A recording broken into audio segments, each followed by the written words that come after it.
Hello there, wellness entrepreneurs. Welcome back. Today, I'm honored to have on special guest and my client, Arlyn Thobaben. She is a physical therapist working out of Texas. She is the owner of ReStory Physical Therapy, 100% online practice. And she specializes in bariatrics and long haul COVID patients. Welcome, Arlyn. Tell us a little bit about who you're helping these days and what you're doing. Thank you, Allison. So I actually started my practice because of two specific patients who are living with long COVID. And so a large amount of my practice is helping those people living with energy limits. They have chronic fatigue. A lot of times they have something what's called post-exertional malaise or post-exertional symptom exacerbations. And that makes it really hard for them to move and exercise. I also specialize in bariatrics. I've been working in bariatrics for over 9 years now. And a lot of people think about bariatrics. When they think of bariatrics, they think about weight loss. They think about surgeries like a gastric bypass or a gastric sleeve surgery. But my practice is really what I call like a body inclusive practice. And we Mm. don't really focus on weight loss, but we focus on being embodied, on moving in a way that feels really good and really aligned. Yeah. And I just love your niche. And we'll get into this because I think you and I have had many conversations during our sessions about how this population is just so body shamed with a lot of the practitioners they go to and how Mhm. they're treated. And you just bring so much needed compassion, empathy, and just guidance in a way that isn't shaming them more or adding to all the discomfort they're already feeling. Tell everyone, when you first started working with me, you had two active patients. Is that correct? Mhm. So tell us a little Yeah. bit about like what you were feeling at that point and, how those two patients came to you and what your business was like back then. Yeah. So these are, two patients that I had been working with for a really long time. And these were people that actually helped me feel like they gave me permission to actually do something like start my Mm. own practice. Mhm. They let me know that actually, there's a lot of people out there who need help like this, and we're not getting it. And so I felt really scared because it is a risk, right? It's a risk Mhm. to leave your job. It's a risk to start a brand new practice. You have, Mhm. zero revenue coming in. And so, at the time I was also, talking to a lot of people, some business advisors, some colleagues in the field. And I was getting the impression that I really needed to go and network with insurance. And that would be the thing that I would have to do in order to get started, in order to have patients actually have access to me. Voices were telling me, people aren't going to want to work with you unless you take insurance. And it Mm. was really hard for me to sit with that because I knew like deep inside that first of all that I didn't want to go and network Mhm. with Mhm. insurances. I've spent a long time. I've been a PT for 14 years. I've spent a lot of my time, a lot of energy doing really rigorous documentation, chasing after authorizations and Mhm. dealing with denials and going through appeals. And my patient population, these are people living with chronic conditions. And insurance companies don't always want to support Mhm. ongoing maintenance care. And so it was a real Mhm. difficult thing for me to conceptualize and to deal with in my initial planning.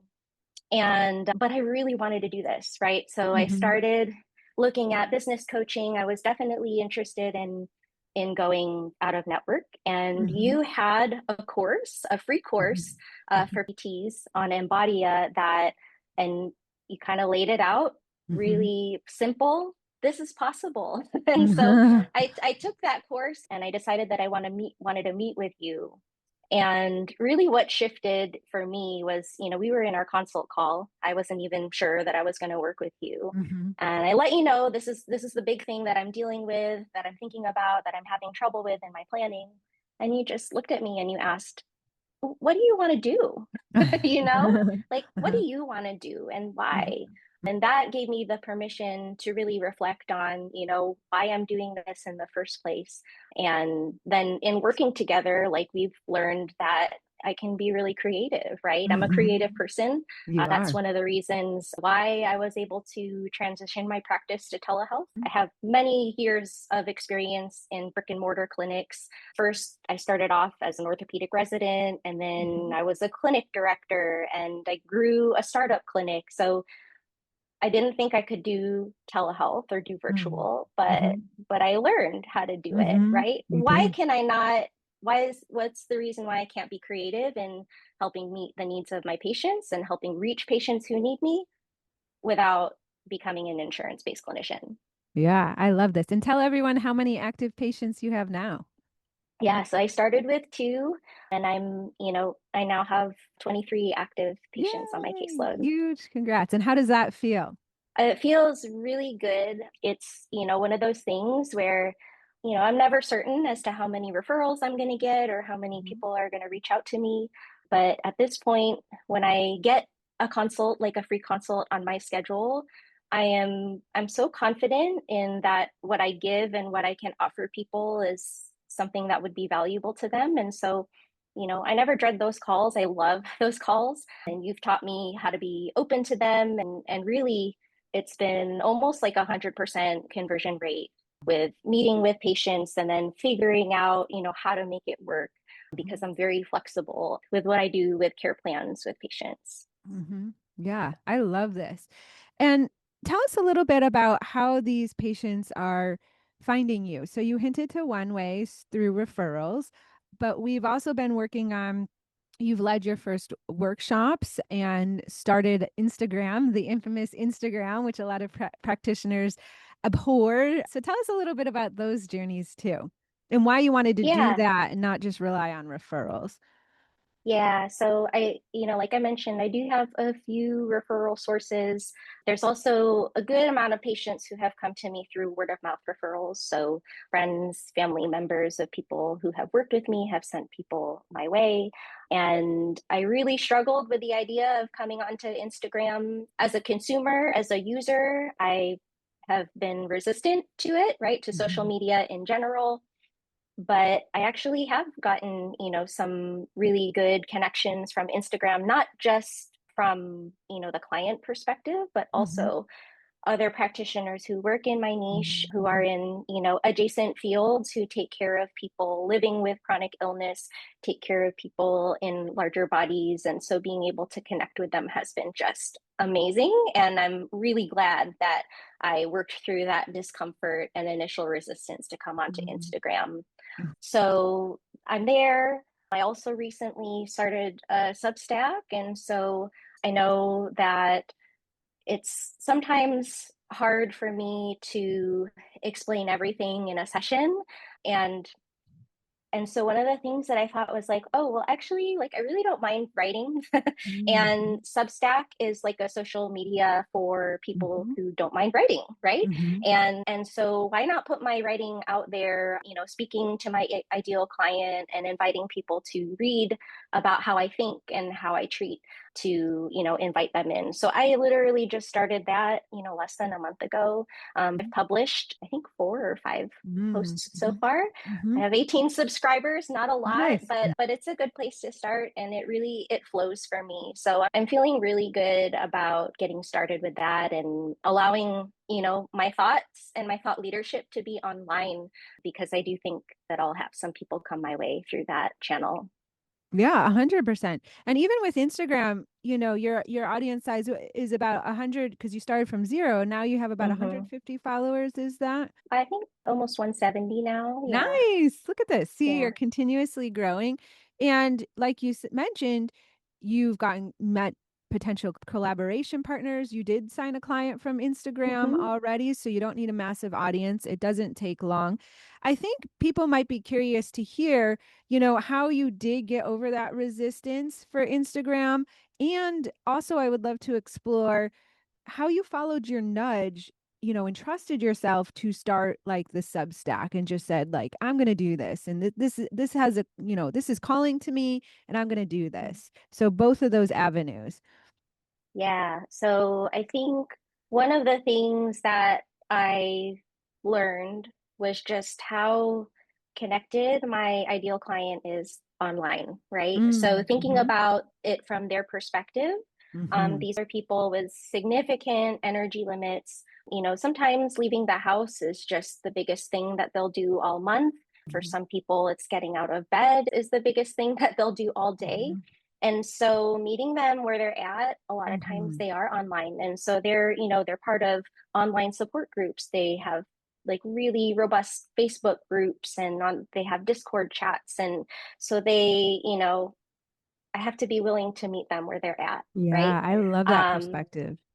and you have really helped me see that, being online or saying stuff online, it doesn't have to be like a detriment to their life and health. It could actually be something that helps them gain a sense of belonging or feel seen by a provider like me, right? I don't think that there are enough, physical therapists, providers out there, talking about the needs and the ways that we need to accommodate people who live with energy limits. So coming online is like almost like a responsibility. And so that has really, really helped me. And then the second question you had about can you say that one more time? Yeah, yeah, sure. About how you followed your nudge. Like you had a creative Mm, nudge and a calling to write more and be on a social media platform that, resonated with you. So, and you just went after it. You just did it. So tell us about how you yeah. just got the confidence to do it.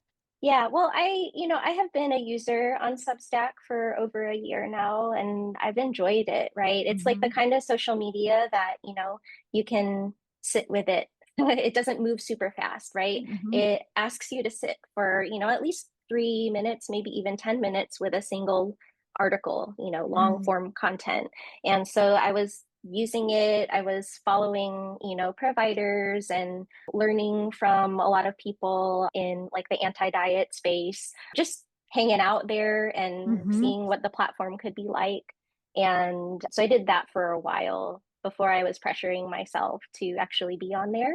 Mm-hmm. Um, and then so I didn't even plan this, but I went ahead and I wrote a LinkedIn article to help with spreading the word about an upcoming workshop Mm-hmm. where I was doing a bariatric workshop at a place here in San Antonio. So I thought, oh, I'm pretty well connected on LinkedIn, especially around with my network in San Antonio. I'm going to just write an article.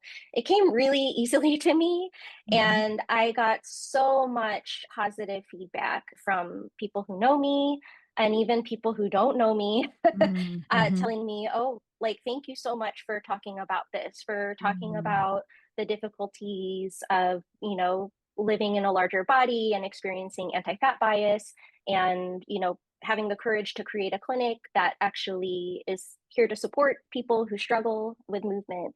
And so that was like, oh, I didn't even plan to write this article. And now all of a sudden, colleagues are sharing it. People from the company that I left, you know, leaders in that company were reaching out to me privately and saying, like, thank you for writing that. And I thought, Yeah. oh, there is like something about this where I shouldn't be afraid to write Yeah. it. And Yeah. you taught me how to repurpose content. And Yeah. so I took that article that I wrote on LinkedIn and I said, you know what? I can do a couple of little tweaks and repost it on Substack as my first Substack. And then there it was. So, Yeah, I love that. yeah. So many golden nuggets, like really meeting your audience where they're at, overworking, the courage to, I remember LinkedIn, we had to get the confidence to get on there too. And I think, I don't know if you had this fear in particular, but I certainly had this fear when I first started posting on Facebook.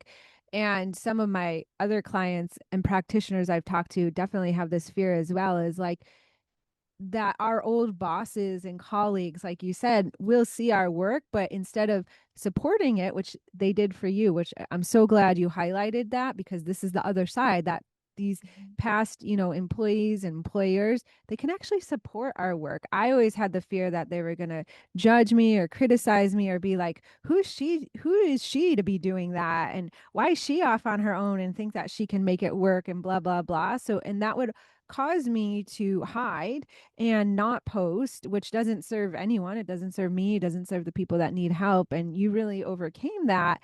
And you got the support, which is lovely. Mm-hmm. I always think that, like, the hallmark of a really good leader is, knowing that the people that you support, right, you don't own them, Yeah. right? They have skills and gifts that are unique to them. And if you're able to honor those and celebrate them, that's what makes you a really good leader. Yeah, I love that. So tell us a little bit about, I'm sure a lot of people are curious what it's like to be a physical therapist and be 100% telehealth. Yeah, so actually I've been doing this for a really long time and longer, longer than I've had my business. So actually it was in back in 2020 when I first started Mm-hmm. doing telehealth. I spent, the first decade of my career working in brick and mortar as a manual therapist, Hmm. as an orthopedic clinical specialist. A very large part of what I did was with my hands. Hmm. And I didn't anticipate going into telehealth. It was kind of one of those things that fell into my lap, and they said, patients need to get seen. Okay, what are you going to do? so, Hmm. yeah, and so I've had to get really creative about, how do you do physical assessments and how do you do them safely? How do you get objective measurements that you can really track? Hmm. And after that first year of kind of wading through that, not having a playbook, trying to figure it out, it's actually really well supported by the research that we've got pretty good reliability on being able to assess people, through a Zoom call or through a Hmm. video call. Hmm. And working with people from their house, from their home, it's like so powerful in a clinical sense because what do we struggle with as clinicians? We struggle with people who, you know, kind of they come back for their next visit, they forgot what you gave them for their Yeah. homework, right? Yeah. But I'm here, I'm with you at home, I'm giving you things to work on in your home, and that makes the process so much easier. So I actually feel very comfortable with a virtual practice. I also know that it's really good for my patients. So, Hmm. one of the things that I wrote into my website copy, because this is a question that comes up a lot in physical therapy as well, you can't be hands on. So, was this even physical therapy at all? We hear those rumors. But no, I've been doing virtual PT for over 5 years now. I have seen patients get better. I have seen them meet their goals without me, doing manual therapy on them or doing manual assessment on them. It is possible. So Uh-huh. I feel very comfortable with it. I love it. I love the freedom that it gives my patients, Hmm. because the reality is that if you are living with energy limits or you're in a lot of pain, you know, getting yourself ready, Hmm. driving to a clinic, or even if you don't drive, you can't drive, you have to rely on somebody else. There's so much like emotional Very. load and Hmm. barriers to getting into a clinic. And so I just remove those barriers up front Hmm. for patients. I can give them the confidence of, you can get better and you can see results with virtual PT. And in fact, it might even be safer for you because if you were to do all of those things, finally get to the clinic, you might actually crash before you even start moving with me. Yeah. Yeah. Yeah. Exactly. So I like see being virtual as like a real Asset. asset. Yeah. Hmm. It is. It is. I love that. You probably just sparked so many creativity for so many manual practitioners because there's so many ways that you can help people online where it is an asset. And it's some of it's just like when you're able to shift, because I've been, a manual practitioner for over 20 years, when you're able to shift from kind of that fear of like, what am I gonna do with them? How am I gonna help them? To again, patient or client centered, like what are they needing? What are the goals? How can I accomplish that? From a creative perspective and realizing the power of helping them through a lot of the work that we do, it's not just the exercises, right? It's not just the Mm-hmm. information, especially in this AI powered stage of where we are in YouTube. They can get so much information on YouTube. It's really the behavior and lifestyle changes or mindset or the experience of working with someone, and that's what allows them to see progress that they've never seen before. And to be able to do that from their home and where you're actually in their environment and seeing the lifestyle modifications or changes, like the actual roadblocks, and you can modify them right there, like it is so powerful. What would you tell a practitioner that's considering going online but has all kinds of like all these barriers, like I don't know what I would do, or what about my licensing and all that kind of stuff. Yeah. Well, first of all, like if you're a physical therapist, that telehealth is a way to do physical therapy, right? Mhm. Going virtual is the way to go to be a physical therapist, like no different from being an outpatient physical therapist versus being a home health physical therapist where you go to their home versus being in an inpatient rehab setting. This is just another setting. So, Mhm. and I like to think that if I really had to take a job tomorrow in inpatient rehab, that I would be a little uncomfortable, right? I would have to get the lay of the land. I would have to know where the equipment is, know how to use the Hoyers and things like that. You would have a little bit of, there's a learning curve involved, but I think that I could get it, right? I would Mhm. give myself a little training, connect with somebody who really knows, what it's like and who can help me get oriented and be comfortable as Mhm. somebody who's worked in outpatient for 10 years going, well, hey, okay, I'm ready to see patients, right? We're just here to help people with their movement and their quality of life. Mhm. And so it's just about doing it in a different setting, right? Mhm. And I think that physical therapists are like some of the most creative people that I know who are really focused on helping people live better and move better and feel better. And so just like using that as like your focus, right? Mhm. To say, well, you know what? I can actually help a lot more people doing that Mhm. if I allow myself to go online, right? Or, if Mhm. you're licensed in the state of Texas, you're not just limited to the people who live, within 5 or 10 miles of you. You can have people in remote areas who need your help, Mhm. who can see you by clicking a button, right? Yeah. And, for me, like, because Texas is a compact state, if you want to practice physical therapy in other states, you can do that. And you can do that in a lot of states with the PT Mm. compact.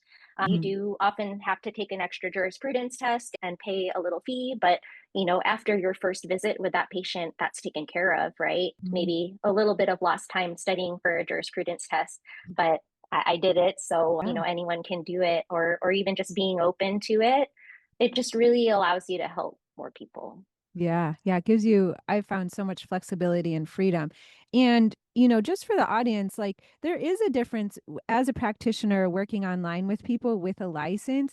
Like what Arlene is describing is actual telehealth, like physical therapy, rehab using her license. And then there's a whole other side too of, working with wellness with clients instead of patients, it's clients. And that is a little bit more controversial, but there's plenty of practitioners that do that as well, with having Mhm. certain contracts and, you know, transparency when they're talking with people, that like for me, when I would work with someone wellness versus rehab, if they were out of state, where I would say, well, I am not doing rehab. I am providing a wellness service that is not covered by insurance. And that is not, it falls under a different umbrella, and I'm not a lawyer here, so I just lean on my lawyer's contracts and my lawyer's verbiage, but I'm always very transparent with them. Yeah, yeah. And I do have a wellness service as well. And that has given me a lot of freedom because a lot of times people don't need like focused specific rehab. Maybe they're at a place where they need coaching, right? And they're looking to help improve the way that they pace. Because if you're living with energy limits, then, pacing is just, you can't teach pacing in a course, in an Mhm. online course, and really have people understand it. Everybody is different. And so I really believe that a lot of people living with chronic illness do need like a coaching service, Mhm. helping them sort through their energy spend and how they're moving. And a lot of my patients actually use a technology that I can actually take the data from that technology and work on it and help them understand it.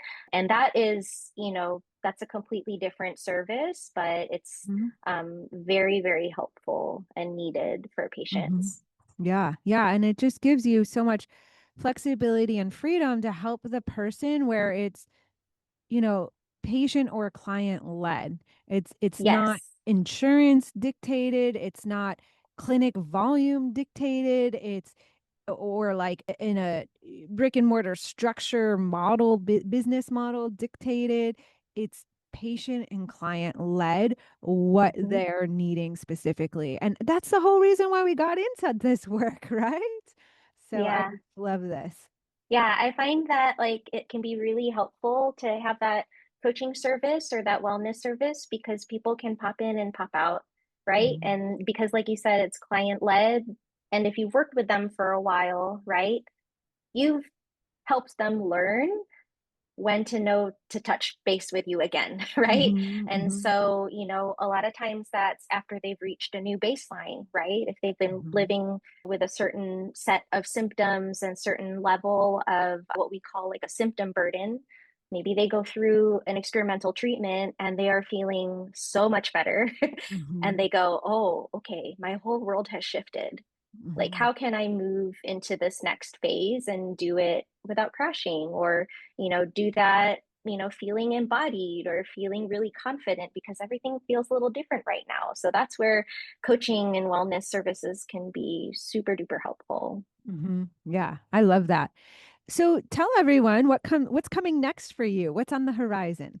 So I am working right now on developing a program. Mhm, And I don't know exactly what that's going to look like. I do know the content pillars, right? Like we've worked through those together. mhm, And it basically encompasses the principles that I teach and lead clients through. And so I'm really excited about having that be a thing. So, planning on, you know, the curriculum and recording videos and figuring out a place to house those and having mhm, that be a part of the program and something that's available to my one-on-one clients.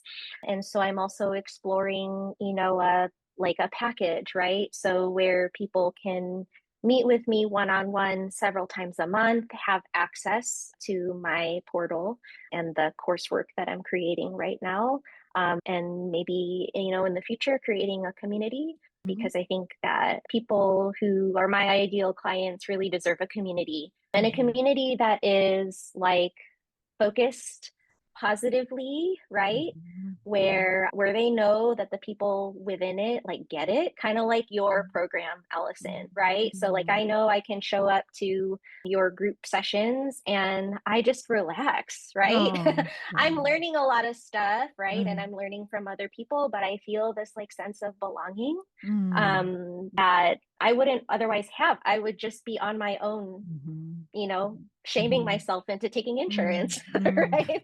So, kind of, I really do aspire to create something like that, right? Like a Mhm, community. I don't know what that looks like. I'll probably need some support in like moving it forward towards that, but I'm hoping that like by the end of this year to have the building blocks there. Oh, 100% you can do it. Mhm. Yeah, totally. I can see that for you. 100%.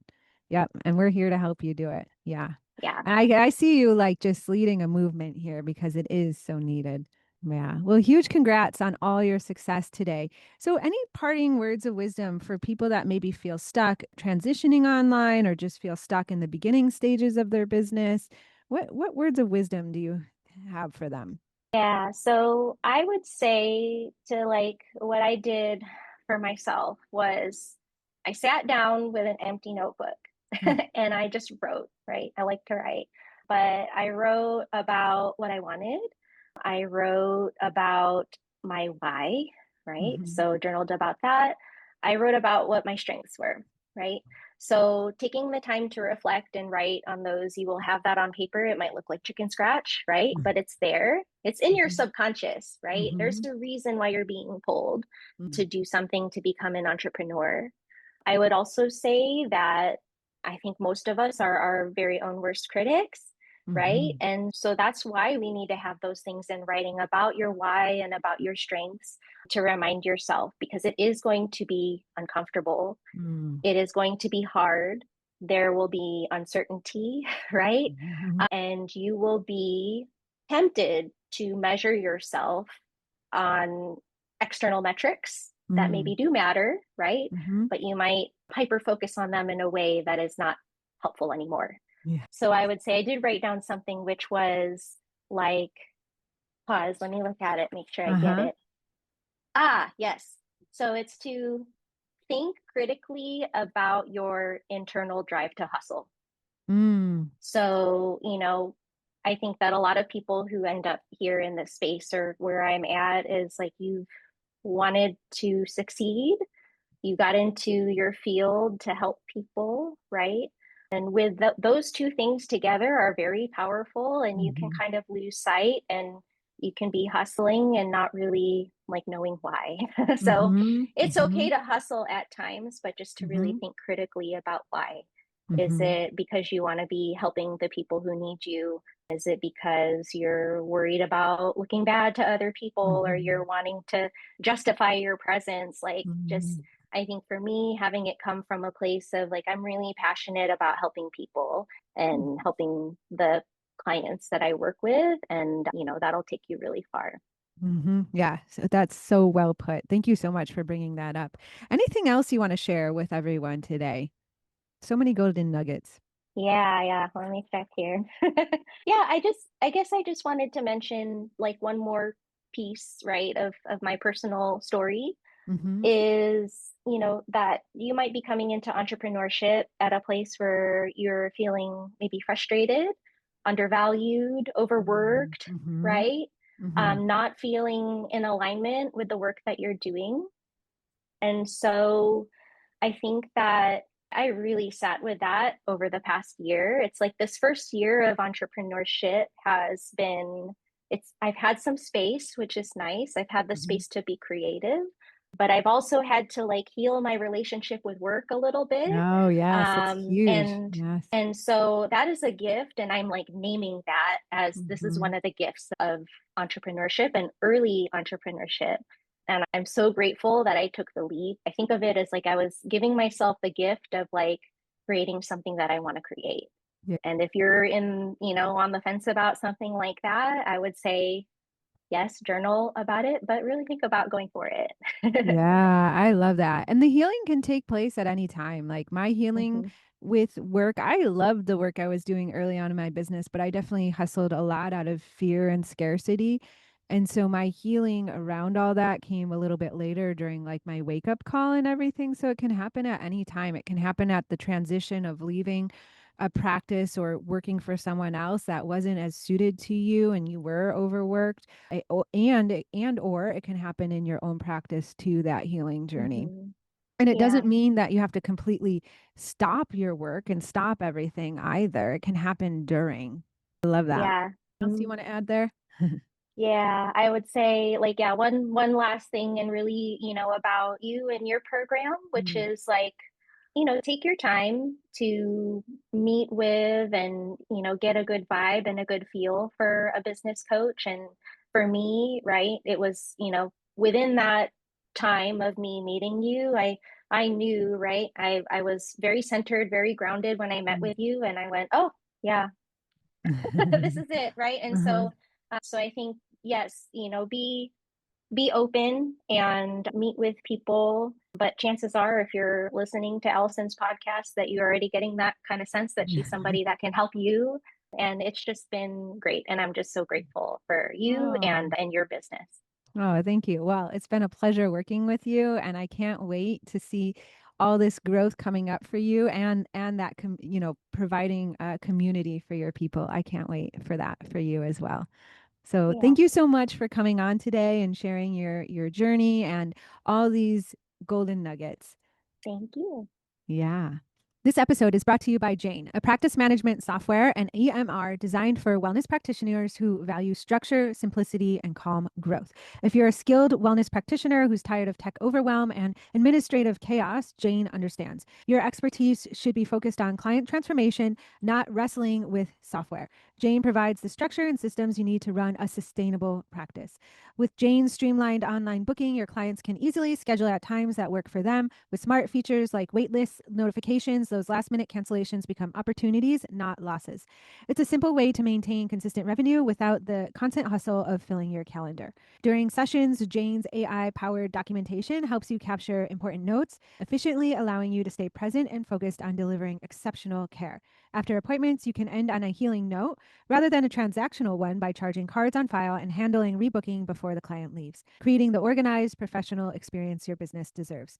To discover how Jane can help you build a more structured, scalable wellness practice that works even when you're offline, resting, use the link in the show notes. And especially for you, Ignite Your Wellness Business listeners, when you're ready to implement the simple system that supports your growth, use code IGNITE1MO. So that's IGNITE1MO to get your first month complimentary. That code will also be in the show notes.